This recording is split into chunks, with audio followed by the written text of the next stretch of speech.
બનાસકાંઠા જિલ્લાના થરાદના fire officer Viramji Rathod અને નગરપાલિકાના તરવૈયા સુલતાન મીરને તેમની ઉત્કૃષ્ટ કામગીરી બદલ સન્માનિત કરવામાં આવ્યા હતા. બનાસકાંઠા જિલ્લા પોલીસ વડા પ્રશાંત સુમેએ થરાદ ડીવાયએસપી કચેરી ખાતે યોજાયેલા લોક દરબારમાં તેમણે પ્રશંસાપત્ર એનાયત કર્યું હતું.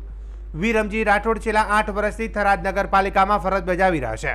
આ દરમિયાન તેમણે થરાદ નજીકથી પસાર થતી નર્મદાની મુખ્ય કેનાલ અને તળાવમાંથી અત્યાર સુધીમાં આશરે 36 લોકોના જીવ બચાવ્યો છે. તે ઉપરાંત 500 થી વધુ મૃતદેહો બહાર નીકળ્યા છે. તેમની આ કામગીરીને જિલ્લા પોલીસ વડાએ ખૂબ જ ઉત્કૃષ્ટ અને પ્રશંસનીય ગણાવી હતી. સાથે જ ભવિષ્યમાં પણ આ સેવા ભાવના યથાવત રાખવાની અપેક્ષા વ્યક્ત કરી હતી.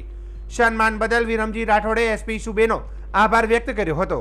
આ જ કાર્યક્રમમાં નગરપાલિકાના તરવૈયા સુલતાન મીરને પણ તેમની શ્રેષ્ઠ કામગીરી બદલ સન્માનિત કરવામાં આવ્યા હતા.